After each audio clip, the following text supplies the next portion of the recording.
In ancient Greece, a child walks through the streets of Athens, reciting verses from Homer on a wax tablet. In Sparta, another runs barefoot across the training grounds. In Alexandria, a student unrolls a scroll beside his teacher. Centuries later, in a medieval monastery, a young scholar reads Aristotle by candlelight. Time changes, cities change, but the quest remains the same: to learn, to understand, to pass knowledge on. This video traces the educational legacy of ancient Greece, from the disciplined agoge of Sparta to the philosophical walks of Plato's academy, from the rhetorical lessons of the sophists to the vast libraries of the Hellenistic world. Education wasn't just about knowledge, it was about shaping character, cultivating courage, and training the mind. Music softened the soul. Physical training built strength. Geometry sharpened thought. Rhetoric gave voice. Philosophy taught how to think. If you've ever asked a question in class, debated an idea, or looked up at the stars and wondered about their order, you're walking in the footsteps of this legacy. Let's step into the classrooms, courtyards, and libraries of ancient Greece and listen to the voices that still echo in every student's journey today. Chapter 1. Paideia, the meaning of education in ancient Greece. In ancient Greece, education was not merely about acquiring knowledge. In their world, the concept known as paideia expressed a broad understanding that encompassed both the intellectual and moral development of the individual. Paideia was the process by which a child transformed from an ordinary person into a citizen who embodied the values of society. This process was shaped not only by textbooks, but by every detail of daily life. In city-states such as Athens, education was considered vital for the functioning of democracy.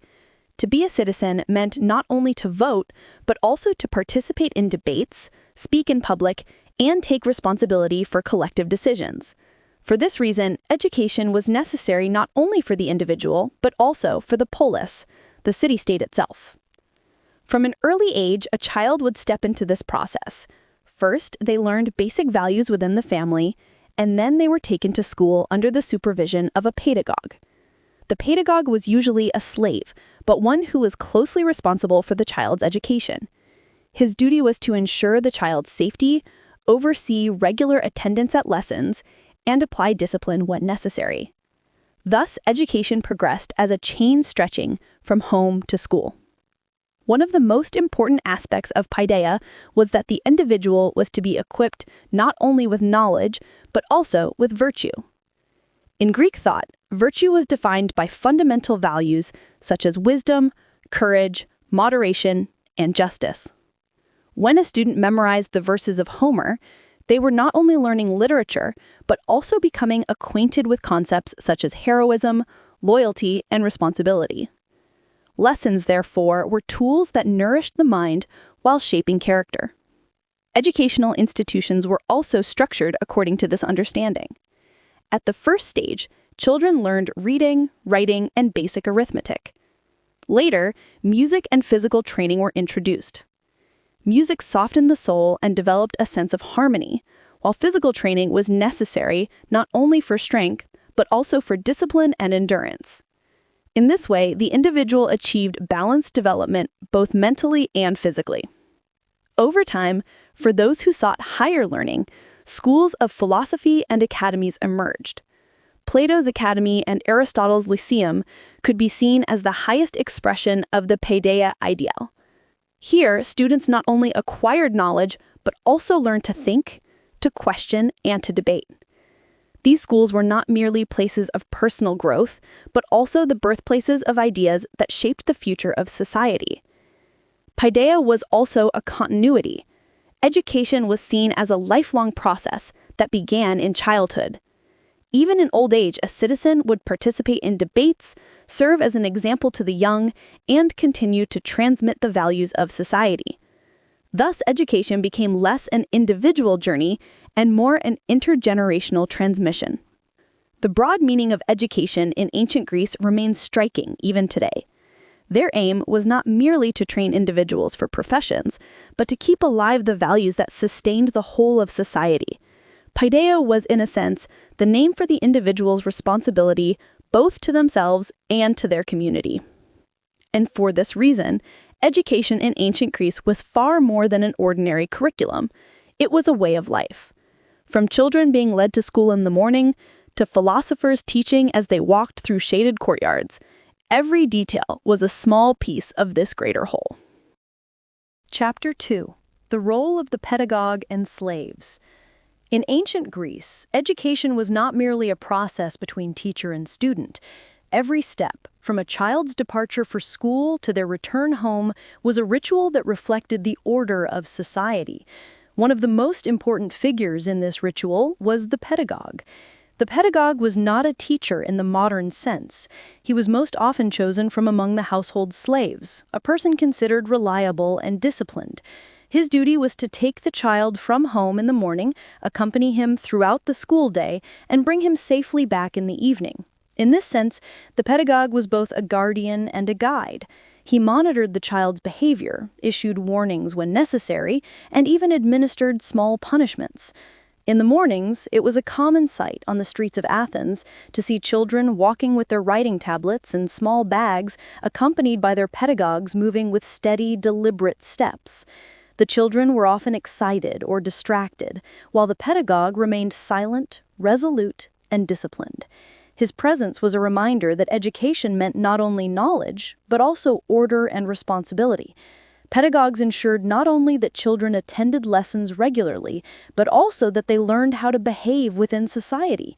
A future citizen was expected not only to read and write, but also to speak with moderation, show respect to elders, and act harmoniously within the community. The pedagogue played a crucial role in instilling these values in daily life. Some sources recount that pedagogues also assisted children during lessons. While the teacher read a text aloud, the pedagogue would help the child focus, correct mistakes, and insist on repetition. In this way, education continued not only in the classroom, but also on the way home. Throughout the day, the child would review what he had learned with the pedagogue and later recount it to his family in the evening. The role of the pedagogue also reflected the differences between social classes. Wealthy families could assign private pedagogues to their children, while those of more modest means often lacked this privilege. This reveals how education in ancient Greece was intertwined with social inequality. Nevertheless, the figure of the pedagogue was an inseparable part of the Greek educational system. His quiet footsteps became an invisible yet powerful symbol of learning in the streets of Athens. Even when children grew into citizens, they continued to remember the disciplined shadow of their pedagogues. Thus, in ancient Greece, education was shaped not only by teachers, but also by these guardians. Though the pedagogue held the status of a slave, he played an indispensable role in raising the children who would carry the future of society. Chapter 3. The First Educational Institutions, the Didaskaleon. In ancient Greece, the first stage of education took place in small schools called didaskaleia. These institutions were not large buildings or official structures in the modern sense. Lessons were often held in a teacher's home or in a modest rented room. Inside there were a few benches, simple writing boards, and wax-covered tablets used by the students. In the morning, children entered these small classrooms accompanied by their pedagogues. Stepping through the doorway, one immediately sensed a quiet order. The teacher, or didaskalos, was usually a mature and experienced figure. His duty was to teach children reading and writing, basic arithmetic, and the first examples of literature. Lessons were conducted mostly through the method of oral repetition. The teacher would read a line, and the students would repeat it together. These repetitions created a rhythm that lasted throughout the day. On their wax tablets, children traced letters with reed pens. When mistakes were made, the surface was smoothed and written over again. This slow and patient process formed the foundation of learning. The Didaskaleon taught not only writing, but also literature. Homer's Iliad and Odyssey were the most important texts students were required to memorize. As children learned the stories of heroes, they also absorbed the subtleties of language, measured speech, and rhythmic expression. Yet these narratives were not used to stir excitement, but rather as tools for disciplined repetition and training of memory. Mathematics lessons were shaped by the needs of daily life. Numbers, measures, and simple calculations were taught. A child needed this knowledge to shop in the marketplace, to understand household measures, or to engage in trade later in life. The teacher would write simple problems on the board, and students would attempt to solve them in turn. Those who erred repeated the exercise, while those who succeeded advanced to the next step. The atmosphere of the didascaleon was unadorned yet orderly. Children studied from early morning until midday, after which they returned home. In the afternoon, they often went to the gymnasium for physical training. Thus, intellectual and physical education complemented one another. These small schools were among the cornerstones of Greek society. Every future citizen first learned letters here, mastered numbers, and encountered the verses of epic poetry. Later, some would pursue music, physical training, or philosophy. But the beginning of it all lay in these modest rooms where the first steps were taken. The most striking feature of the didascaleon was that education was not an individual but a collective process. Children learned together, repeated together, and were disciplined together. This prepared them for life as citizens within a community. For in ancient Greece, the individual could not be conceived apart from society. And for this reason, the didascaleon was not merely a school, but a place where the future of society was shaped. The journey that began in a small room prepared students either for ordinary citizenship or for the path of great philosophers. In every case was an education shaped in the shadow of quiet repetitions and patient teachers. Chapter 4. Grammar and Literary Education. One of the cornerstones of education in ancient Greece was the correct and beautiful use of language. For a citizen to speak in public, participate in debates, and convey ideas effectively, mastery of language was essential. For this reason, grammar and literary education were among the subjects most emphasized from an early age. In the didascaleon, the first stage of schooling, students first learned the letters and then began to read words. Yet this was not merely a technical instruction in reading and writing. Teachers also taught the rhythm of language, the harmony of sounds, and the proper pronunciation of words. In ancient Greece, oral culture was powerful. It was not enough to read a text, it had to be voiced correctly. At the center of literary lessons stood the epics of Homer. The Iliad and the Odyssey were not only literary works, but also carriers of moral and cultural values. Students repeated these verses countless times, memorized them, and recited them aloud. These repetitions created a monotonous yet orderly rhythm within the classroom. Children's voices blended together, and under the teacher's guidance, the same lines were spoken again and again. This process resembled a lullaby heard before sleep, a slow and patient form of learning. While students absorbed the stories of heroes, they also internalized, often without realizing it, the structure of language, the rules of grammar, and the richness of vocabulary. Grammar education was not limited to reading texts. Students also learned to analyze sentence structures, study the origins of words, and grasp the logic of language. This was necessary preparation for the art of rhetoric, for a citizen was expected not only to speak, but to speak correctly and persuasively. Literary lessons included not only Homer, but Hesiod's works and days, the verses of tragedians, and the poems of lyric poets. These texts served both to refine students' linguistic skills and to transmit the values of society. The method of instruction was simple. The teacher read aloud, and the students repeated. Mistakes were corrected, successes praised. These repetitions continued for days and weeks, forming a slow but lasting process of learning. Another dimension of literary education was memory training. Students were required to memorize long passages. This strengthened their memory and gave them confidence to speak in public. In the assembly or in court, a citizen would draw upon memorized texts and learned patterns of expression to make his case. Grammar and literary education in ancient Greece were not merely lessons, but a way of life. the proper use of language was indispensable for the order of society. For this reason, children were trained with patience, repetition, and discipline. And so the verses of Homer, echoing in the small classrooms of Greece, were not only literary works, but also the memory of an entire society. Revived by the voices of children, these lines continued to be transmitted across the centuries. Chapter 5. Music Education. In ancient Greece, music was not merely an art form, but an inseparable part of education. For them, music was a tool that shaped the soul, softened character, and ensured social harmony. For this reason, once children had learned reading, writing, and arithmetic, they were always directed toward music lessons. Classes were usually held in small rooms or in the open air.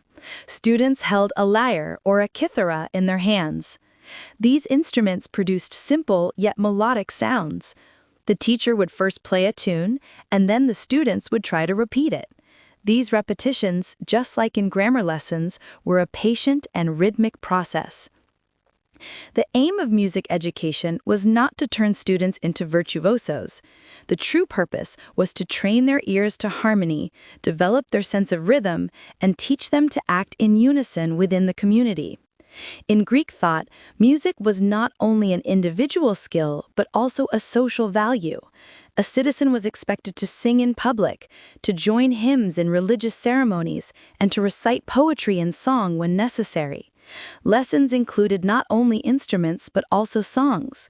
Students learned hymns dedicated to the gods, heroic poems, and folk melodies. These songs kept the memory of society alive and transmitted values from one generation to the next. As children repeated the melodies, they also internalized the shared identity of their community. Music education was also important for the balance of the soul. Greek philosophers, especially Plato, emphasized the effect of music on human character. According to him, the right melodies brought harmony to the soul, while the wrong ones created disorder. For this reason, music lessons were not merely an aesthetic pursuit, but also a moral instrument of education. One can imagine the atmosphere of a music lesson.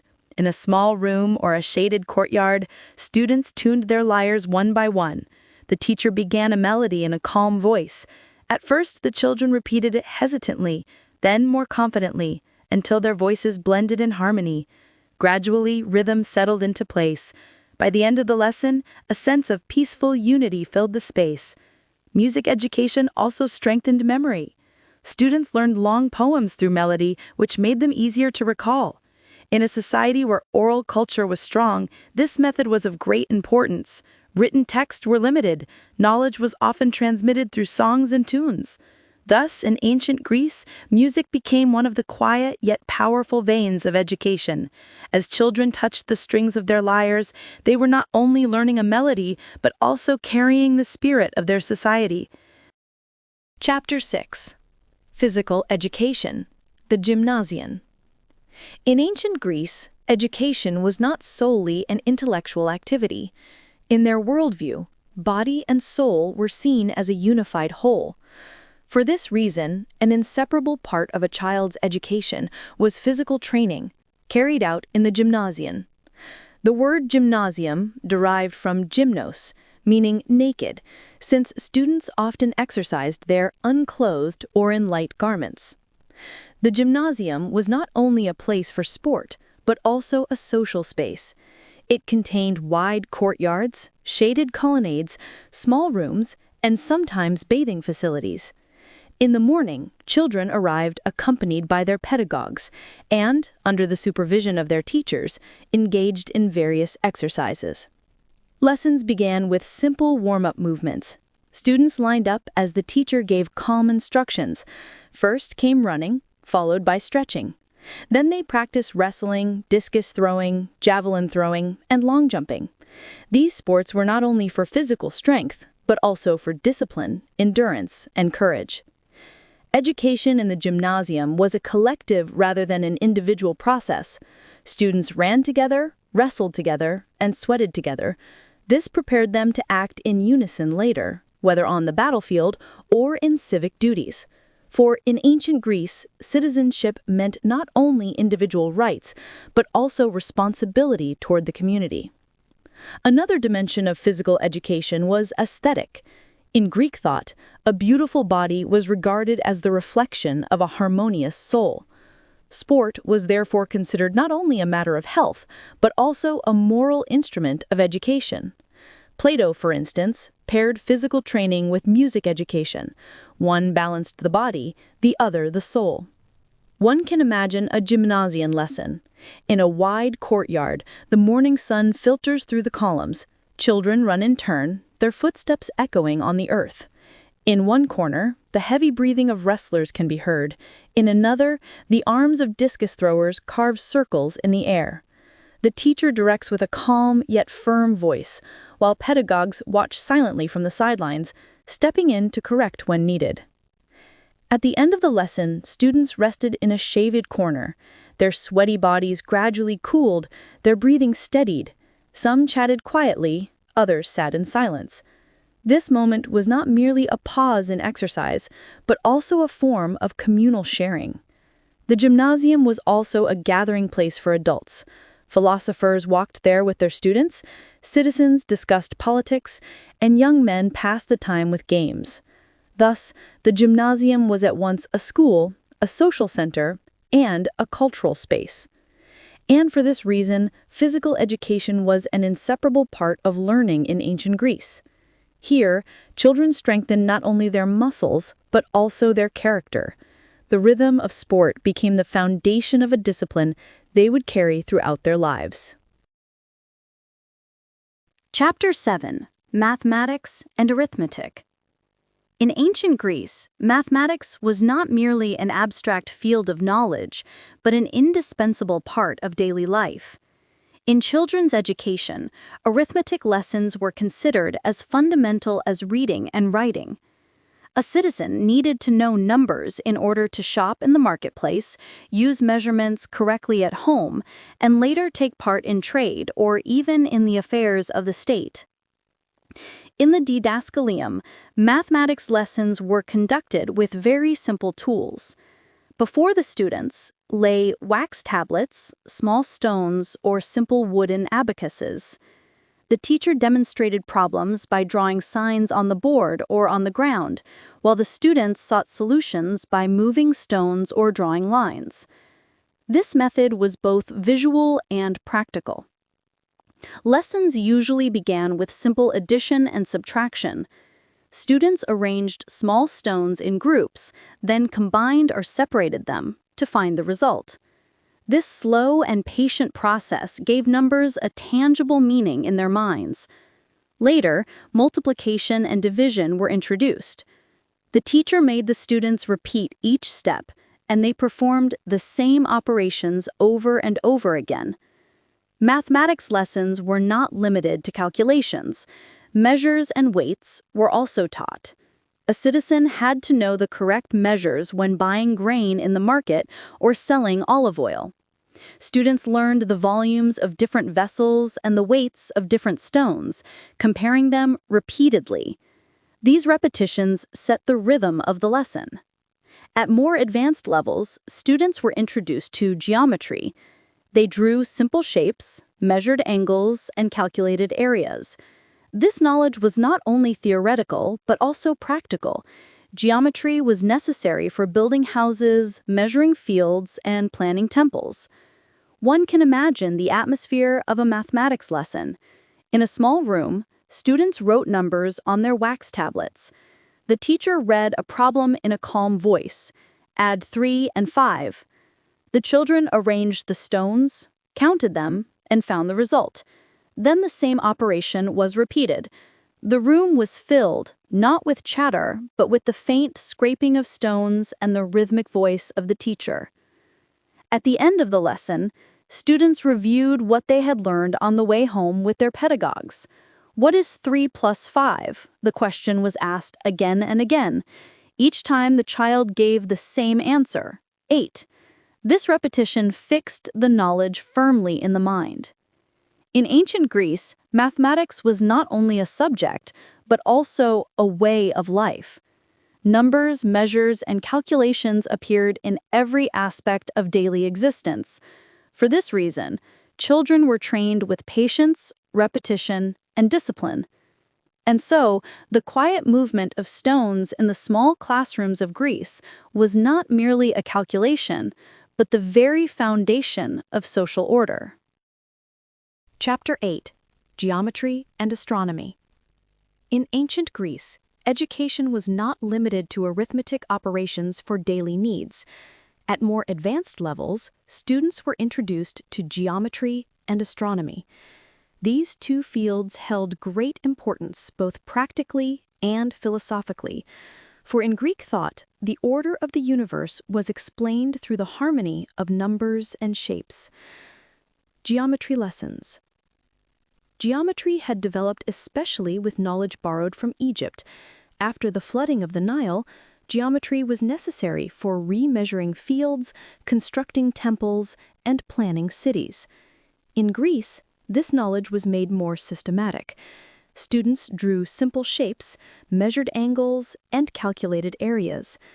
Imagine a classroom scene. The teacher draws a circle on the ground with a stick. The children attempt to measure its circumference. Then triangles are drawn and their side lengths compared. Students mark the sides with stones and identify the angles. This slow and patient process fixed the order of shapes firmly in their minds. Geometry was not only practical, but also a mental discipline. Students tried to grasp the logic behind the figures and developed their capacity for abstract thought. This was an important preparation for those who would later turn to philosophy. Plato's famous inscription at the entrance to his academy, "Let no one ignorant of geometry enter," shows how highly this knowledge was valued. Astronomy lessons. Astronomy, meanwhile, was aimed at understanding the order of the heavens. In ancient Greece, the sky was seen not only as the dwelling place of the gods, but also as the symbol of order and measure. Students observed the movements of the stars, followed the phases of the moon, and learned the changes of the seasons. In an astronomy lesson, the teacher might take the students outside at dusk. They would watch the setting sun, then the first stars appearing. The teacher, in a calm voice, would name them. This is Orion, that is the Great Bear, and there the Pleiades. The children gazed silently at the sky, imprinting the order of the stars into their memory. Astronomy was not only necessary for knowing the heavens, but also for agriculture and seafaring. Farmers determined the times of sowing and harvest by the stars. Sailors navigated their journeys by them. Thus, knowledge of astronomy was an inseparable part of daily life. The unity of geometry and astronomy. In Greek thought, geometry and astronomy were complementary. Geometry explained the order of the earth, while astronomy revealed the order of the heavens. Together, they expressed the harmony of the cosmos. For students, these lessons were not only knowledge, but also an experience of wonder. To connect the triangles drawn on the ground with the stars in the sky was to feel the unity of the universe. A quiet ending. At the end of the lesson, the students looked once more at the sky. The stars multiplied and the silence of night deepened.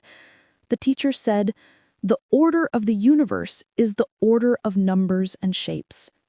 The children quietly absorbed these words, and thus the lessons of geometry and astronomy became not only sources of knowledge, but also of serenity. Chapter 9: Rhetoric and Oratory. One of the highest stages of education in ancient Greece was the study of rhetoric, the art of oratory. For a citizen, one of the most important duties was the ability to speak before an audience. To take the floor in the assembly, in the courts, or at public gatherings was not only a right, but also a responsibility. For this reason, rhetoric was considered the pinnacle of the Greek educational system. The importance of rhetoric. In democratic city-states such as Athens, decisions were made through debate. A citizen had to defend his opinion, persuade others, and, when necessary, defend himself. Thus, rhetoric was not merely a subject, but an indispensable skill of life. One who could speak well gained respect in society and had the chance to rise in politics. The conduct of lessons. Rhetoric lessons were usually taught by teachers known as sophists. The sophists instructed their students in the techniques of persuasive speech. Lessons began with simple sentences and gradually advanced to longer speeches. Students delivered short talks on assigned topics, and the teacher corrected their mistakes. Imagine a classroom scene. In a small room, students rise one by one. The teacher gives them a simple subject. Explain how a village well should be protected. A student begins hesitantly, raising and lowering his voice. The teacher guides him calmly. Speak more clearly, more slowly. Convince your listeners. The student repeats, improving a little more each time. Techniques of rhetoric. Students were taught not only how to speak, but also the techniques of persuasion. They learned how to begin a speech, how to arrange arguments, and how to appeal to the emotions of the audience. These techniques were taught gradually through repetition, with students practicing them again and again. Rhetoric and morality. Rhetoric was important not only for persuasion, but also for defending the truth. Yet the teachings of the sophists were sometimes criticized, for they taught how to argue any position, whether just or unjust. This drew the objections of philosophers such as Plato. Nevertheless, rhetoric remained one of the most powerful tools of education in ancient Greece. A quiet ending. At the end of a rhetoric lesson, students sat down tired but satisfied. The echoes of their speeches still lingered in the room. The teacher would say, "The strength of a citizen lies in his words." The children absorbed this phrase in silence, imagining the day when they would speak in the assembly or the courts. And thus, rhetoric education in ancient Greece was not merely a subject, but the very foundation of the functioning of society. Chapter 10. Pre-Philosophical Education, the Lessons of the Sophists. Before the great schools of philosophy emerged in ancient Greece, there were figures who played an important role in education: the Sophists. They were the first teachers to systematize knowledge. The Sophists traveled from city to city, offering lessons to those who wished to learn in exchange for payment. In this sense, they were both teachers and a kind of itinerant intellectual. The role of the Sophists. The Sophists specialized particularly in rhetoric and the art of debate. In their view, the most important skill of a citizen was the ability to speak on any subject. For this reason, they taught their students not only knowledge, but also techniques of persuasion. In a sophist's lesson, students learned to develop arguments on different topics and practiced by defending opposing viewpoints. The conduct of lessons. A sophist's lesson was often held outdoors or in the courtyard of a house. Students sat in a semicircle while the sophist spoke from the center. He would begin by choosing a topic. What is justice? Or, how is courage defined? Students expressed their opinions in turn, and the sophist guided them. Sometimes students were asked to defend the exact opposite of their own views. This method was used to cultivate flexibility of thought. Picture a scene. One student rises and says, "Justice is giving everyone what they deserve." The sophist smiles and asks, "Then, is it also giving your enemy what he deserves?" The student hesitates, thinks, and then searches for a new answer. Such questions pushed the boundaries of thought and directed students toward deeper understanding. Criticism of the sophists. This approach of the sophists was criticized by some philosophers. Plato argued that sophists taught persuasion rather than the pursuit of truth. Yet their contribution was significant. They expanded education beyond the family or small schools and carried it into a broader social dimension. Their impact on students. For young people, the lessons of the sophists were both exciting and challenging. Here, there were no definitive answers. everything was open to debate. Students learned to defend their ideas, to understand opposing views, and to speak before an audience. This was an important preparation for fulfilling their duties as citizens in the future. A calm ending. At the end of a lesson, the sophist would slow his speech, look at his students, and say, "Knowledge is not merely memorization, but thinking." The students kept this phrase in mind, reviewing the topics they had debated as they walked home. And thus the lessons of the sophists opened the way to the birth of philosophy in ancient Greece, training the young to think, to question, and to engage in debate. Chapter 11. Plato's Academy. One of the most famous institutions in the educational world of ancient Greece was undoubtedly Plato's Academy. Founded in the 4th century BCE just outside Athens, in a wide area surrounded by olive trees, this school was not merely a place of instruction, but also a center of thought and debate. The academy took its name from the sacred grove of the hero Academos, in whose honor the area was dedicated. The setting of the academy. The academy was not a grand building. Rather, it consisted of lessons held beneath shaded trees, small structures, and walking paths. Students arrived early in the morning and gathered around Plato or other teachers. Lessons were often conducted outdoors, with discussions continuing during walks. For this reason, the academy was not only a school, but also a way of life. The content of the lessons. The lessons at the academy went beyond ordinary knowledge. Mathematics, geometry, astronomy, and music were taught here. Yet, the true aim was to develop the students' way of thinking. According to Plato, the path to truth lay in questioning and debating. Thus, lessons advanced through the method of dialogue. As students discussed a subject, they encountered different perspectives and worked to develop their own ideas. Picture a scene. Plato walks with his students through the grove. One asks, "What is justice?" Plato does not give a direct answer. Instead, he poses further questions. Is justice the advantage of the stronger, or is it that everyone receives what is due to them?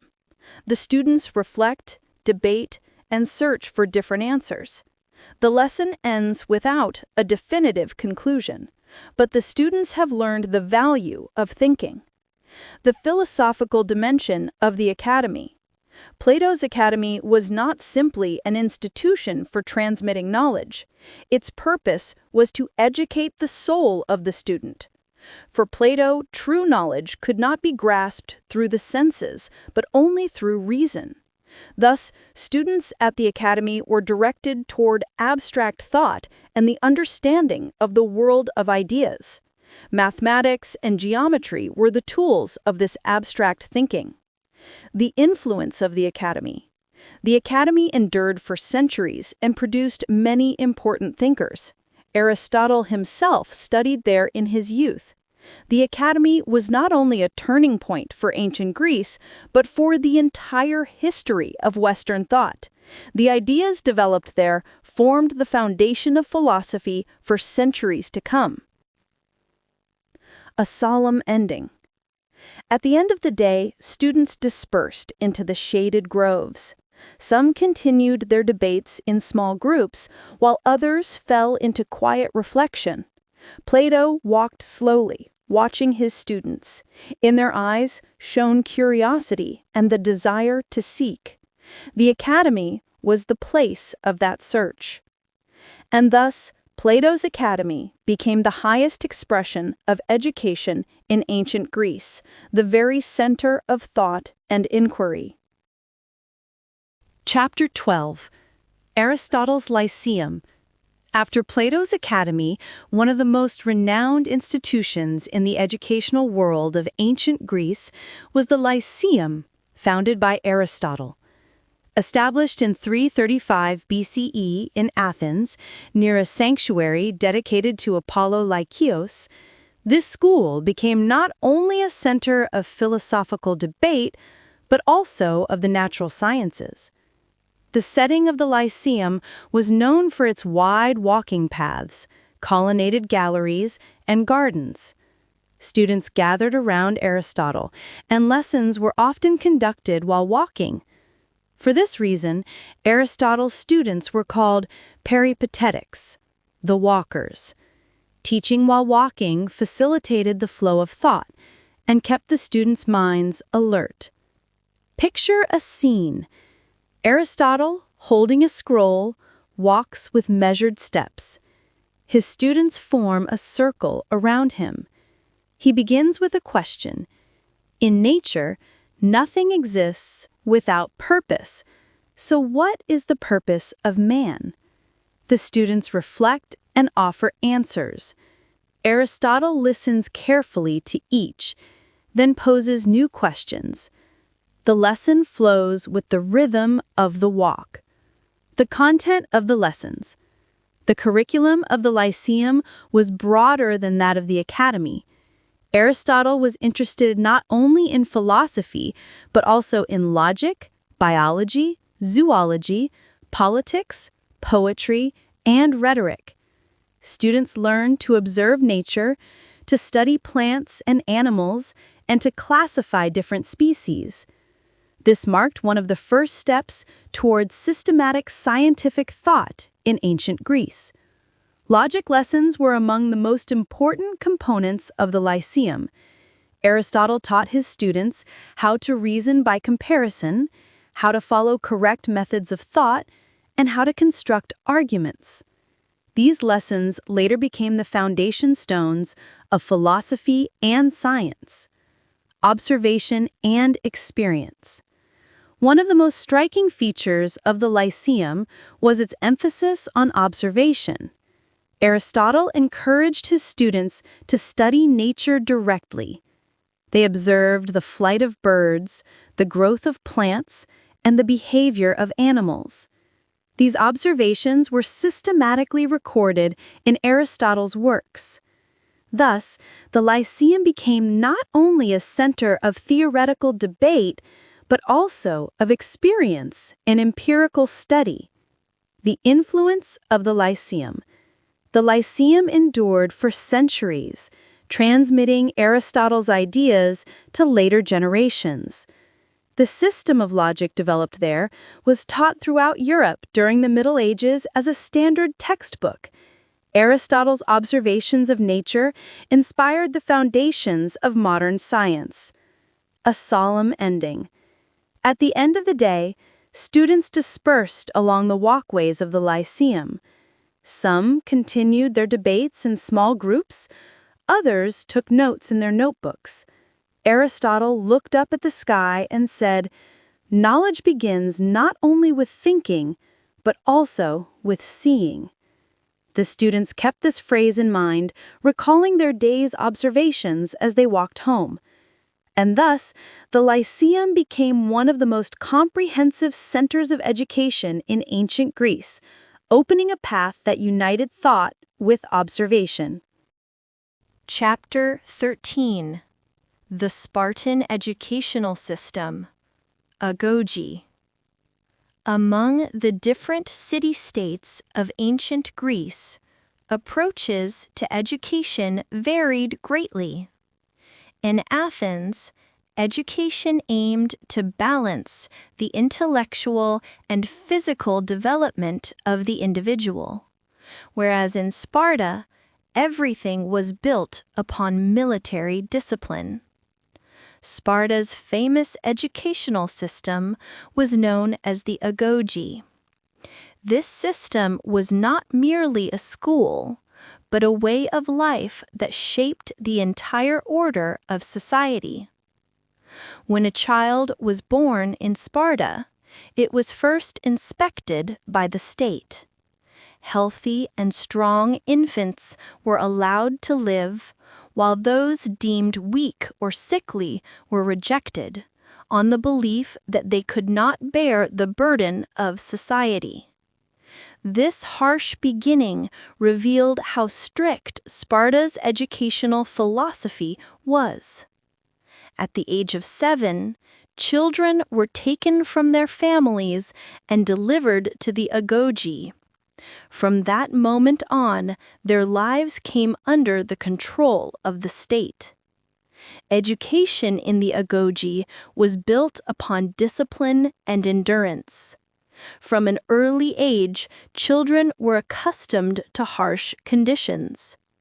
They were given insufficient food to train them to withstand hunger. They often went barefoot and wore thin clothing, forced to endure the cold. The aim was not only to strengthen the body, but also to harden the will. Daily life was filled with military drills. Children rose early in the morning and trained in running, wrestling, weapon use, and battle formations. The instructors were strict but systematic. Even small mistakes were punished, and absolute obedience was expected. This discipline was necessary to ensure that on the battlefield they would act without hesitation. In the agoge, the mind was trained as well, but not in literature or philosophy as in Athens. Spartan children were taught to speak briefly, concisely, and effectively. Laconic speech, few words with great force, reflected the Spartan character. A Spartan did not engage in long debates. He conveyed his thoughts in a handful of words, a style suited to the warrior spirit. Children also learned cunning and survival skills. Because they were deliberately underfed, they were encouraged to steal food, but punished if caught. The aim was to make them resourceful and alert, for a warrior had to be not only strong, but also clever. One of the most striking aspects of the agoge was its cultivation of communal spirit. Children were trained not as individuals, but as groups. Those of the same age lived together, worked together, and were punished together. This strengthened their bonds and prepared them to stand side by side in battle. In Sparta, girls too received education, unlike in most other city-states. They ran, wrestled, and exercised to strengthen their bodies. The purpose was to raise healthy mothers, for Sparta's power depended on the continuation of strong generations. At the end of the day, the children of the agoge prepared for sleep, weary but resolute. They rested on simple beds with thin coverings. The discipline they had learned throughout the day left its mark on both body and mind. Their lives were shaped not for personal happiness, but for the strength of the state. And thus, Sparta's educational system was unique in the Greek world. The agoge taught not individuality, but community, not freedom, but obedience, not comfort, but endurance. This system made Sparta a military power for centuries. But it also created a way of life in which personal freedom was overshadowed and discipline reigned above all else. Chapter 14. The Athenian Educational System. Among the brightest city-states of ancient Greece, Athens distinguished itself through its unique approach to education. Whereas Sparta emphasized discipline and military strength, Athens sought a balanced development of both mind and body. For Athenians, education was necessary not only for fulfilling the duties of citizenship, but also for sustaining the cultural richness of society. From an early age, children in Athens were sent to school. In the mornings, accompanied by their pedagogues through narrow streets, students arrived at the didaskaleon, where they first learned reading and writing. Letters, words, sentences, All were repeated patiently. Soon after, they encountered the verses of Homer, memorizing the stories of heroes. These recitations transmitted not only literature, but also moral values. Education was not confined to the classroom. In the afternoons, children went to the gymnasion, where they ran, wrestled, and threw the discus, strengthening their bodies. For Athenians, a healthy body was the complement of a healthy soul. Sport provided not only physical strength, but also discipline and endurance. Thus, students developed in a balanced way, both mentally and physically. Music was also an essential part of Athenian education. Children learned to play the lyre, sang songs, and repeated melodies used in religious ceremonies. Music softened the soul and cultivated a sense of harmony. In Plato's words, music educated the soul while physical training educated the body. Together, they ensured the wholeness of the individual. Education in Athens did not end with childhood. As youths grew older, they were introduced to rhetoric and philosophy. One of the most important duties of a citizen was the ability to speak in public. For this reason, young men studied with sophists or philosophers, participated in debates, and learned to defend their ideas. To speak in the assembly, to defend oneself in court, or to persuade the people, these skills were indispensable. One of the most striking features of the Athenian system was its value for free thought. Students were not limited to memorization, they were encouraged to question. Questions such as, what is justice? How is virtue defined? And what qualities make a good citizen echoed in their minds. These questions had no definitive answers. What mattered was cultivating the habit of thinking. Imagine a day in the life of an Athenian student. In the morning, he repeats Homer's verses in reading class. In the afternoon, he runs in the gymnasium. By evening, he plays the lyre in music lessons. As he walks home beside his pedagogue, his mind is filled with heroic tales. His body carries the fatigue of sport, and his ears still echo with melodies. This harmony reflects the essence of the Athenian educational system. The education of girls in Athens was limited. Most learned household tasks from their mothers. But for boys, education was an inseparable part of citizenship. In Athens, to be a citizen was not only an individual right, but also a responsibility to the community. Education existed to prepare individuals to fulfill that responsibility. And thus, the Athenian educational system held a special place in the Greek world. Its aim was not merely to produce soldiers, but to cultivate individuals who could think, debate, engage with the arts, and balance body and soul. This vision inspired educational thought in the Western world for centuries to come. Chapter 15.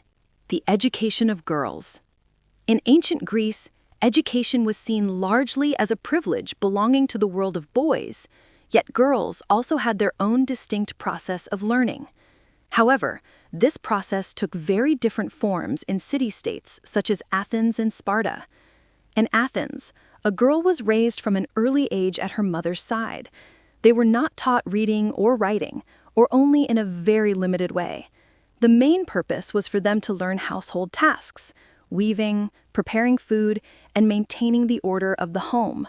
An Athenian girl would wake in the morning with her mother, help with household chores, and learn to spin thread and weave cloth. These skills were considered essential for her future role as wife and mother. Education here was primarily the transmission of practical tasks.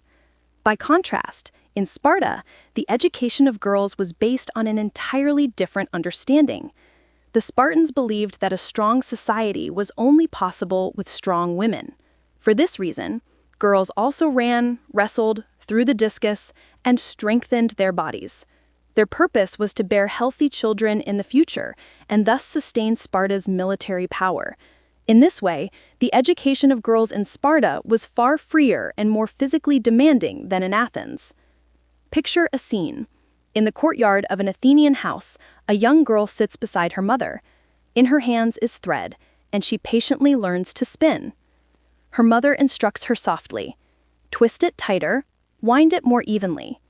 The girl repeats her mother's words, her hands slowly becoming more skillful. This is the essence of her education. Meanwhile, in Sparta, a girl of the same age runs across the dusty ground of the gymnasium. Her peers are beside her. The teacher urges them to run faster. The girls push forward with strong strides, testing their bodies. At the end of the lesson, they rest, tired but determined. Their education extends beyond the home, serving the military order of society.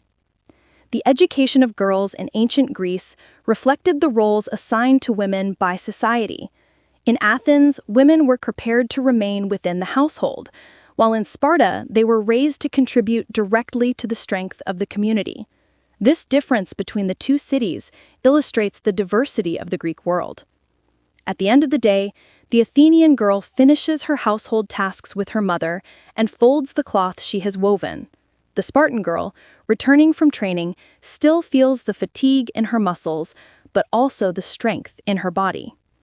Each is raised according to the values of her city. And thus, the education of girls in ancient Greece did not fit into a single mold. Each city-state chose a path suited to its own order. Yet, in every case, the education of girls remained a quiet but powerful force shaping the future of society. Chapter 16. Social Class Divisions in Education. In ancient Greece, education was not a right equally accessible to every child.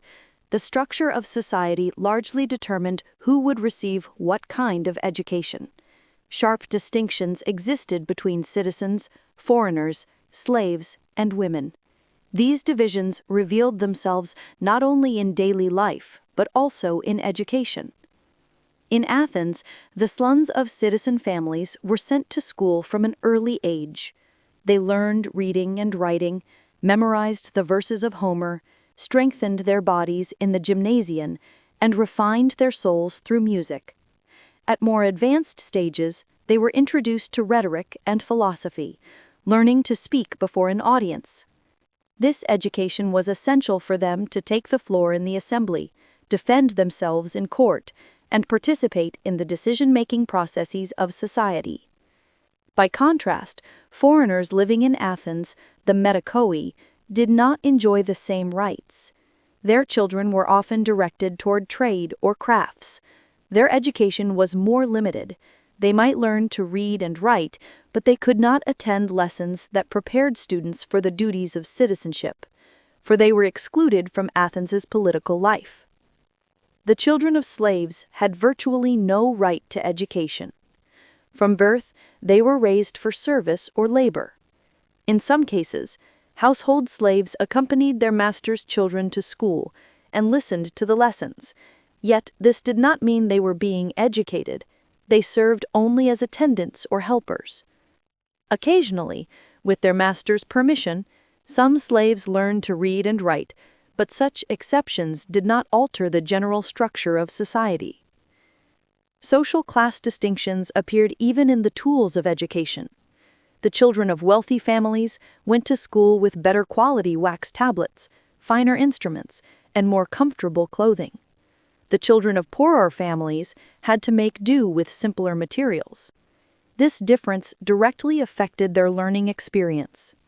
Picture a scene. Two boys walking through the streets of Athens in the morning.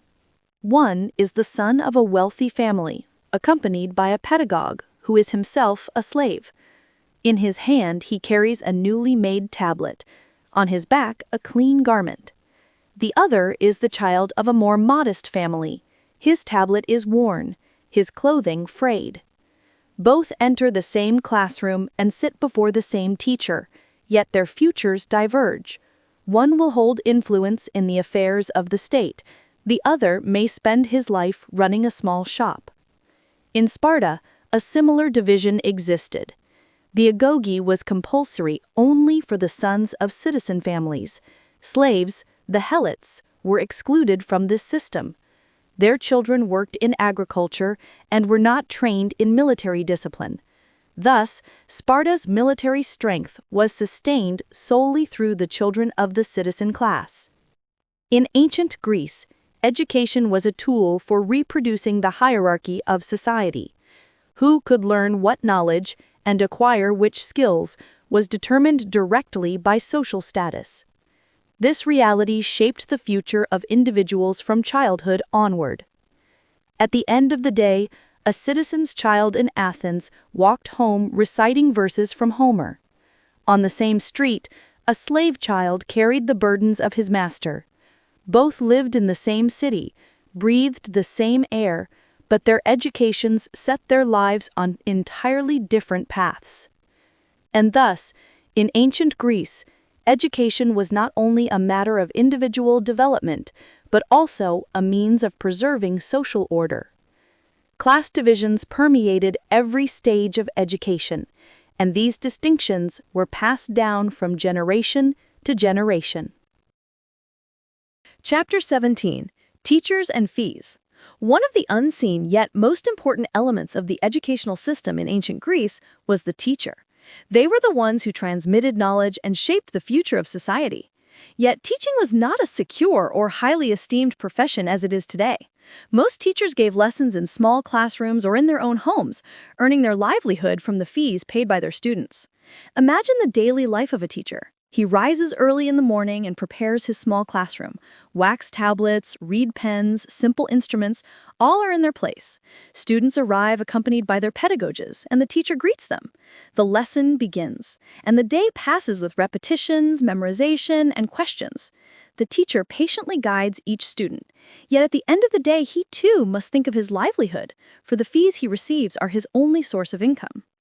Teachers' fees varied according to the economic status of families. Wealthy families sent their children to better teachers and paid higher fees. Poorer families had to make do with more modest instructors. This deepened the social class divisions already present in education. Some families sent their children to school only long enough to learn basic reading and writing, unable to afford further instruction. The sophists, wandering teachers, occupied a different position. They traveled from city to city offering lessons to those who wished to learn, in exchange for high fees. Specializing in rhetoric and the art of debate, they were especially sought after by the children of wealthy families. These lessons were expensive but considered essential for a young man's rise in political life. Thus, the sophists became a group both respected and criticized. The social standing of teachers was not always high. They were transmitters of knowledge, yet often regarded as little more than craftsmen. In ancient Greece, the greatest honor was reserved for those who achieved success in politics or war. Still, teachers were the invisible heroes who shaped the future of society.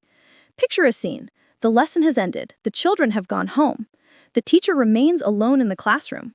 He gathers the wax tablets, tidies the room, and at the end of the day opens the small pouch he has received. Inside are a few coins. This money is the reward for his labor. Perhaps it is not much, but it is enough for him to return the next day and teach again with the same patience. In ancient Greece, teaching did not bring great wealth, yet it was indispensable for the continuation of society. Teachers were the ones who taught children letters, numbers, melodies, and values. The fees they received were not only for their own survival, but also for ensuring the continuity of education itself. And thus, teachers and the fees they earned formed one of the unseen but essential foundations of the Greek educational system. Without them, neither the verses of Homer could have been transmitted, nor the knowledge required for citizenship passed from one generation to the next. Chapter 18. Libraries and Written Culture. In ancient Greece, education was not confined to classrooms or to the exchanges between teachers and students. Written culture was one of the most important tools for learning and transmitting knowledge. Yet this written culture did not exist in the form of books, easily accessible to all, as today, but through carefully prepared parchments and papyrus scrolls. For a student, access to written texts was not an ordinary matter. Most often, the few scrolls in the possession of teachers were the most valuable objects in the classroom. These texts contained the verses of Homer, the teachings of Hesiod, or the works of the tragedians. Students could not read these texts directly. The teacher read them aloud, and the students repeated after him. Thus, written culture existed in the shadow of oral transmission, yet always alongside it. In Athens, some wealthy families established private libraries. These were small rooms within houses with shelves holding carefully rolled scrolls, each preserved with care. A household library was a sign of that family's cultural wealth. Visitors would look upon the scrolls on the shelves and admire the knowledge and curiosity of the host. On a larger scale, cities also began to establish libraries. Especially in the Hellenistic period, great centers such as the Library of Alexandria became gathering places for knowledge. Yet, even in the classical period, the circulation of written texts in Athens provided an important resource for education. Students memorized the passages given to them by their teachers and carried them in their memories. Picture a scene. In a small classroom, the teacher holds a scroll. He carefully unrolls it, and the fine writing is revealed. The students gaze with curiosity, but may not touch. The teacher reads the lines aloud in a solemn voice. The children repeat what they hear. To them, the written text is like an unattainable treasure. Written culture also ensured the preservation of knowledge. Oral transmission was powerful, but vulnerable to forgetting. Every line committed to writing allowed knowledge to be passed down through generations. For this reason, scribes, the ones who copied texts, held great importance. With every line they inscribed by hand, they ensured the continuity of knowledge. Libraries were not only repositories of information, but also symbols of prestige. The presence of texts in a city or a household reflected the cultural level of that community. Thus, written culture was one of the unseen yet powerful veins of education. At the end of the day, a student walked home repeating the verses he had heard from his teacher. He carried no scroll in his hand, but the words lived in his mind. Written culture, though not directly accessible to him, came alive through the teacher's voice.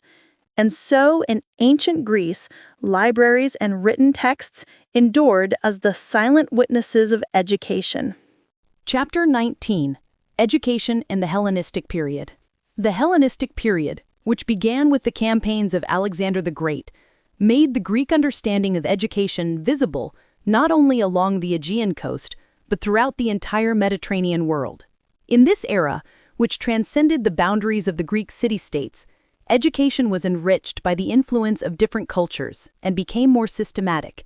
Knowledge was no longer shaped only in the streets of Athens or the courtyards of Sparta, but also in the libraries of Alexandria, the halls of Pergamon, and the schools of Rhodes. One of the most striking features of this period was the rise of great libraries. The Library of Alexandria, where thousands of scrolls were preserved, was a place where knowledge accumulated like a vast sea. Here, not only the works of Greek authors, but also texts from Egypt, Mesopotamia, and the East were collected. When a student entered this library with his teacher and saw the scrolls lined up on the shelves, he felt how boundless knowledge could be. In the Hellenistic period, education was no longer confined to literature and rhetoric. Great advances were made in mathematics, astronomy, medicine, geography, and mechanics. Euclid's writings on geometry, Archimedes' inventions, and Hipparchus's observations of the heavens opened new horizons in the minds of the young. Students were no longer limited to memorizing the verses of Homer. They also encountered systematic knowledge aimed at understanding nature. Picture a scene. In Alexandria, a young student sits beside his teacher. Before them lies an open scroll. The teacher follows the fine script with his finger as he reads aloud. The student records what he hears with marks on his wax tablet. Outside, the wind of the Mediterranean blows, while inside reigns the solemn atmosphere of knowledge. In this period, education also became a journey between cities. A young man might travel to Rhodes to study rhetoric, to Coast for medicine, or to Athens for philosophy. Thus, education became not the possession of a single city-state, but an adventure spanning the entire Hellenistic world. Students diversified their knowledge by studying with different teachers, incorporating traces of various cultures into their own thinking. For the upper classes of society, education became a mark of prestige. Wealthy families sent their children to distant cities to study with the best teachers. More modest families relied on local schools. Yet, even so, access to knowledge in the Hellenistic period reached a broader audience than in previous centuries. At the end of the day, a student in Alexandria left the library. He carried no scroll in his hands, for texts were not lent out. But in his mind, he carried new knowledge: the movements of the stars, the order of numbers, the distant regions of the world. As he walked home with slow steps, he reflected on the breadth and depth of learning. And thus, the Hellenistic period became one of the brightest phases of the Greek educational tradition. Here, knowledge was transformed into a legacy that encompassed not only the boundaries of a single city-state, but the entire Mediterranean world. Chapter 20. The Educational Legacy of Ancient Greece. The educational ideals shaped in ancient Greece influenced not only their own age, but also the centuries that followed.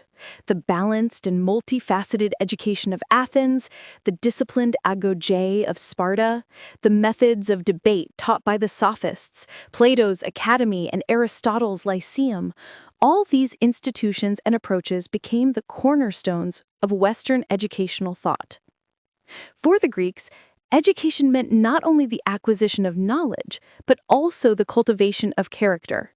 Music softened the soul, physical training strengthened the body, rhetoric gave the courage to speak before an audience, and philosophy taught the art of thinking. This harmony made their vision of education unique. The Roman Empire largely adopted the Greek educational system. Roman youths memorized the verses of Homer, took lessons in rhetoric, and were introduced to philosophy. Greek teachers were invited to Rome, and the methods of the sophists echoed in the Roman forums. Thus, Greek education became a shared heritage of the Mediterranean world. Even in the Middle Ages, the traces of Greek thought did not disappear. Plato's ideas, Aristotle's logic, Euclid's geometry, and Archimedes' inventions were studied for centuries. When universities were founded in Europe, the Greek educational model was revived. The phrase, "let no one ignorant of geometry enter," continued to live on as a principle reminding students that knowledge was a disciplined journey. Picture a scene. Centuries later, in the Middle Ages, a student sits in a dark monastery cell. In his hands is a scroll inscribed with the words of Aristotle. By candlelight he reads the lines, striving to understand. In that moment, the voice of Plato walking in the groves, the breath of a teacher lecturing in the Library of Alexandria, the sound of a child reciting Homer in the streets of Athens, all still echo. The legacy of Greek education is not only knowledge, but also a method to question, to debate, to seek balance. This legacy continues even in the modern world. When students ask questions in a classroom, when a teacher encourages discussion, or when a student gazes at the sky to understand the order of the stars, they are following the traces left by ancient Greece. And thus, the education of ancient Greece is not merely a historical period, but part of humanity's shared journey. The voices that once echoed in their classrooms still live on today, in the steps of every student who pursues knowledge. Final. The educational journey of ancient Greece was not merely a way for a society to raise its children, but one of humanity's first great steps in its approach to knowledge. A child in Athens memorizing the verses of Homer, a youth in Sparta hardened by the discipline of the agoge, debates carried out while walking in Plato's Academy, the observation of nature in Aristotle's Lyceum, all served in different ways the same purpose: to shape the human being. On this journey, music softened the soul, physical training strengthened the body, mathematics and geometry sharpened the mind, rhetoric gave the courage to speak before the community, and philosophy taught the art of thinking. The varied education of girls, whether within the home or in the gymnasion, the boundaries set by social class, the labor of teachers, the debates of the sophists, the texts preserved in libraries, and the universal horizon of the Hellenistic age, all were parts of a greater whole. Let us close our eyes for a moment. A student walking through the streets of Athens, repeating Homer's verses with a wax tablet in hand. At the same time, a Spartan youth runs across the dusty ground. In Alexandria, another student unrolls a scroll beside his teacher. Centuries later, in a monastery, a young man reads Aristotle's lines by candlelight. The time is different, the place is different, but the quest is the same: to learn, to understand, to pass on. Ancient Greek education influenced not only its own age, but also Rome, the Middle Ages, the Renaissance, and the modern world. Today, when students ask questions in a classroom, when a teacher encourages debate, or when a young person gazes at the sky to grasp the order of the stars, they are following the traces of this legacy. And thus, ancient Greek education is more than a historical memory. It is part of humanity's shared journey. The voices that once echoed in their classrooms still live on today, and the steps of every student who pursues knowledge.